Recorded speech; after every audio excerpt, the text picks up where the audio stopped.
Πιστεύω πως ήρθε η στιγμή να φτιάξουμε αυτό το υπέροχο πολυεστερικό αντικείμενο από τη σειρά της Φιλοτεχνίας. Εάν βλέπετε, έχει περιμετρικά την εικόνα της Παναγίας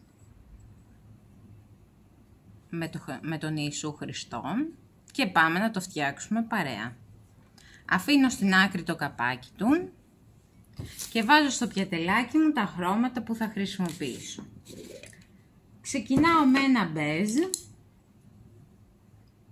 με ένα ιβουάρ. Εγώ συγκεκριμένα θα χρησιμοποιήσω το Old Glaze από Cadence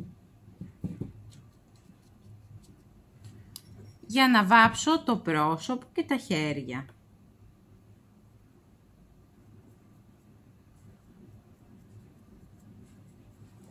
Χρησιμοποιώ λοξά πινέλα, με βοηθάνε καλύτερα να απλώσω το χρώμα μου.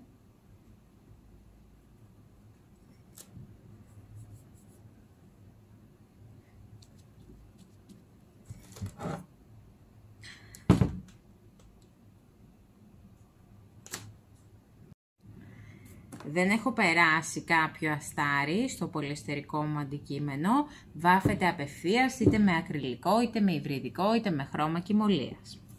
Αφού πέρασα το χρώμα της σάρκας, τώρα πάω να κάνω μια ωραία μίξη με το Ultramarine κωδικό 253 και το Royal Blue κωδικό 156 για να κάνω το φόντο μου.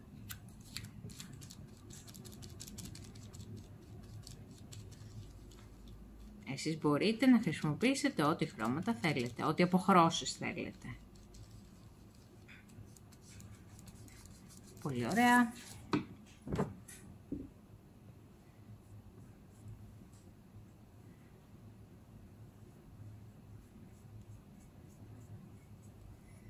Να το βλέπετε ότι βάφεται απευθείας.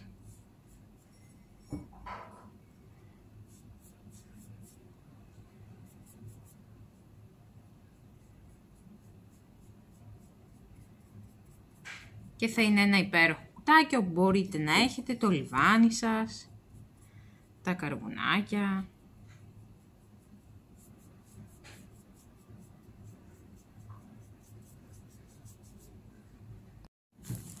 Όσο στεγνώνει το αντικείμενό μου, να ασχοληθώ και λίγο με το καπάκι. Έχω φτιάξει ένα μείγμα, έχω χρησιμοποιήσει την Extra Vintage Powder από τη σειρά της Φιλοτεχνίας. Είναι μια καταπληκτική σκόνη που μας δημιουργεί ανάγλυφες επιφάνειες. Μπορεί να περαστεί σε οποιαδήποτε επιφάνεια. Την έχω ανακατέψει με χρώμα και νεράκι και γίνεται αυτό εδώ πάρα πολύ. Εάν θέλω να την περάσω σε stencil, την κάνω λίγο πιο πηχτή. Είναι μια φανταστική σκόνη. Να, άμα θέλετε να τη δούμε και λίγο πιο πηκτή πώς γίνεται, βάζω λίγη σκόνη ακόμα και είναι τέλεια. Μπορώ να τη χρωματίσω κατευθείαν με οποιοδήποτε χρώμα ή για πιο έντονη απόδοση να χρησιμοποιήσω χρωστική από τη σειρά της Φιλοτεχνίας επίσης, αλλά μπορώ να τη χρησιμοποιήσω και έτσι λευκή όπως είναι, ανακατεύοντάς την με νερό και να τη βάψω μετά. Μας λύνει τα χέρια με λίγα λόγια. Μπορώ να την περάσω είτε ταμποναριστά είτε έτσι, απλώνοντάς την σαν να βάφω.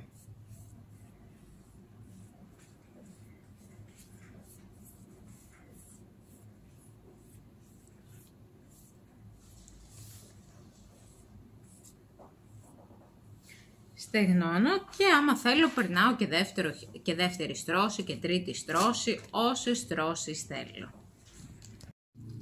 Αφού έχω βάψει το πολυεστερικό μου αντικείμενο, πάμε να κάνουμε μία παλαίωση με ένα αγαπημένο υλικό, Asphaltum Paint.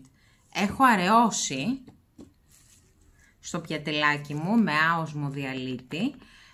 Βέβαια μπορείτε να το έχετε σε ένα βαζάκι μόνιμα διαλυμένο, να έχετε ένα μέρος άσφαλτουμ και ένα μέρος αοσμοδιαλίτη. Και αν θέλετε να βγαίνει πιο ανοιχτό το χρώμα, βάζετε και άλλο διαλίτη. Λοιπόν, ξεκινάμε. Έχω και έτοιμο το μορομάντιλο. Περνάω παντού μικρές επιφάνειες όμως. Και σκουπίζω.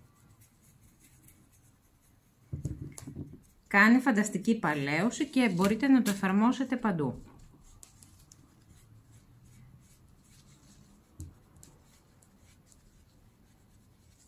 Αφαιρείτε την περίσσια ποσότητα, να το, και γίνεται φανταστικό.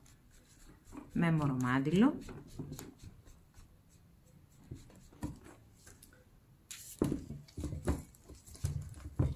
Όπου θέλω αφήνω περισσότερο.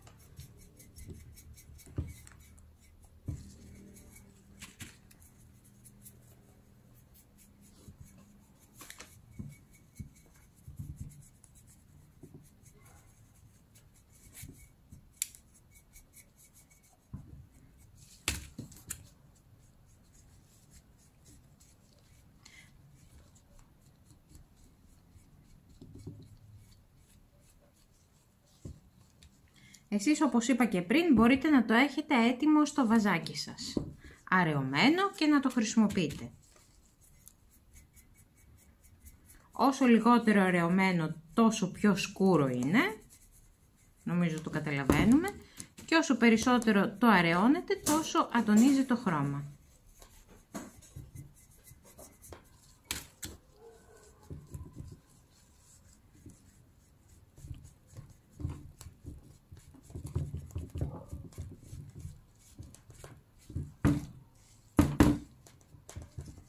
Θα κάνω και κοντινό για να φαίνεται καλύτερα.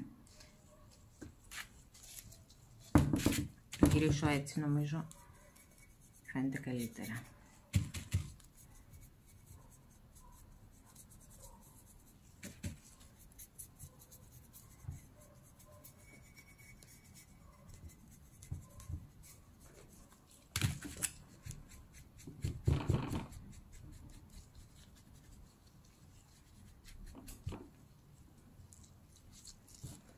Και αρχίζει και φαίνεται πιο ολοκληρωμένο το έργο μου.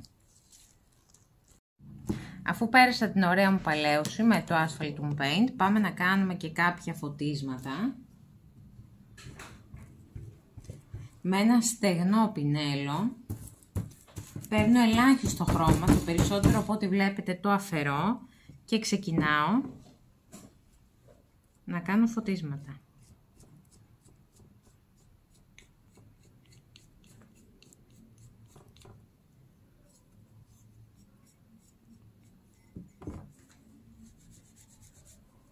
Όπου δεν μου αρέσει το σβήνω και συνεχίζω.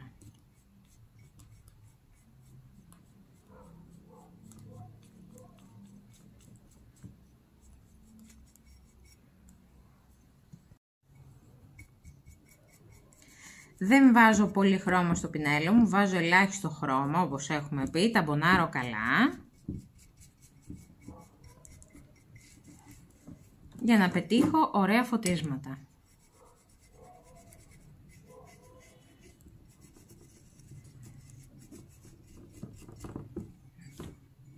Έτσι λοιπόν πετυχαίνω να φαίνονται όλα τα χρώματα, αλλά να έχει και βάθος το αντικείμενό μου. Βλέπετε, παίρνω ελάχιστο χρώμα και το περισσότερο το βγάζω.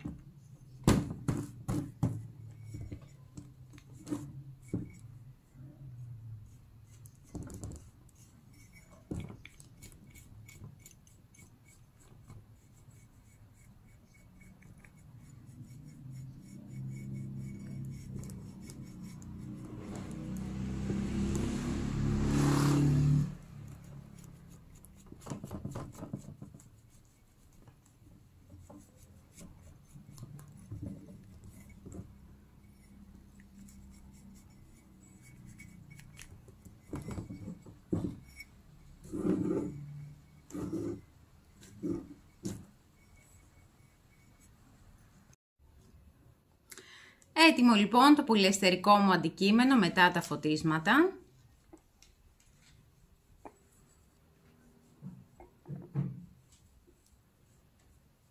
Νομίζω ότι είναι ένα πολύ ιδιαίτερο δώρο ή και για το σπίτι σας. Μπορείτε να βάλετε μέσα λιβάνι, καρβουνάκια, να τα έχετε όλα μαζεμένα. Αλλά νομίζω ότι είναι κάτι που αξίζει. Ευχαριστώ πάρα πολύ που με παρακολουθήσατε. Αν θέλετε πατήστε like στο βίντεό μου και ακολουθήστε με για να σας έρχονται ειδοποιήσεις για νέα βίντεο. Όλα τα υλικά θα τα βρείτε στη φιλοτεχνία.gr, όπως και στο φυσικό μας κατάστημα Φραγκλίνου 15α. Είμαι στη διάθεσή σας για ό,τι ερωτήσεις έχετε. Σας ευχαριστώ πολύ, φιλάκια από τη Φιλοτεχνία.